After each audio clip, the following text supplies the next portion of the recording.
Extinction Rebellion is not the stupidest social movement I've ever seen in my life. However, I've spent a large part of my life studying the history of social and political movements. And they get very, very stupid.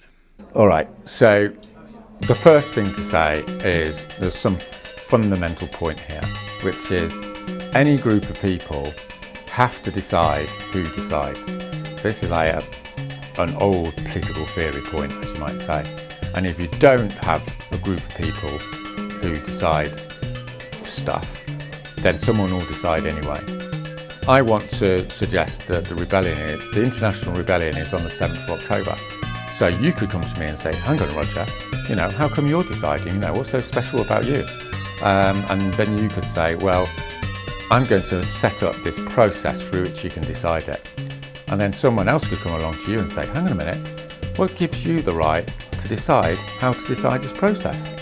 This is the role of centralisation. You have to have a group that makes that decision. Now, they can make it in a sophisticated way, but the bottom line is you have to have a group that decides. Or, in so much as you haven't got that, you have to have a group that decides how to decide. And you just have to do it. And it's a bit of a ruthless thing, if the truth be known. So we were a centralised group that was required to create this decentralised movement. We didn't say, this is what we think and all these other ideas have come. We said, this is what we think. If you don't agree with us, that's cool. You're going to set up your own social movement. But this is what we think and this is how we're going to do it. So, this is a paradox, isn't it? This is when you actually get to, to the actuality of organising things, these are the main issues you have to deal with. It's not some high moral politics about, hierarchy or whatever. It's about actually getting a job done. Taking money, yeah, we've got to take it. And it doesn't matter that it comes from someone rich. That's just a virtue thing. It's like, I don't want to be associated with these rich people. That doesn't matter. It might matter in 1990 or something, or year 2000. It doesn't matter in 2019. We need that money to grow the movement. So let's just take it. That's the fundamental point. Rich people don't want to die as well. Rich people care about their kids. So something fundamental, structural is changing here in the global social structure. Though all those old stories, those left-wing stories have had, well, maybe they're still correct, but there's good evidence to show that they're not, which is the climate crisis affects everyone, including these super rich people. So what does this super rich person do, right? What do we want them to do? Commit suicide and burn all their money? No, what we want them to do is do the decent thing, ring us up and give us that £1 million, because we need it. The fact of the matter is, we need to change the global economy in the next 12 months, right? In order to do that, some people are going to have to get paid. It's just the reality of the situation. Some people are going to have to administrate a mobilisation of hundreds of thousands of people. You can't do that through voluntary activity. You want to pay someone to do that. You need to pay someone to take the emails off, to open the post.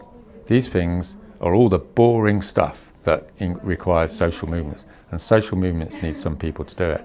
This idea that, you don't have hierarchy and all the rest of it if everyone's a volunteer, it's actually bollocks in my opinion, because what it means is people that have got the time end up making the decisions, right? End up like doing stuff and becoming powerful. And it's no surprise that the people that have got the time are older people and middle class people. So there's this idea of sort of egalitarian sort of paradise because no one's getting paid. It's just empirically not correct. There's thousands of young people want to give up their shitty jobs and work full-time for Extinction Rebellion, and they're not able to do so because they've got to do some bar job in the evening when they could be doing talks because they haven't got the cash. So let's get them the cash, right? And another demographic are mums, right? Or parents. They've got kids, so who's going to pay for the childcare? Who's going to pay for the babysitter, right? Well, if you're poor, you're not going to have that money. So let's give those people some money so that they can do what they're crying out to do, which is to work full-time for Extinction Rebellion or whatever movement we're talking about, I guess. So you've heard the pitch. You've just heard his mumbling, stumbling, self-effacing explanation for why centralization is necessary, hierarchy is necessary, to some extent an unequal, even authoritarian command structure is necessary. And he, presumptively, will be at the top of that structure. And then, most importantly of all, you've heard why rich people need to line up and give him their money. Maybe you found it convincing, maybe you didn't. I've been lately talking to one of my long-term viewers who says that he's an anarchist. Well, if the end goal you agree with is anarchism, and what you want are to take the steps along the path leading towards anarchy, then that would completely reject this kind of approach that is instead not merely tending towards hierarchy, but to bureaucracy.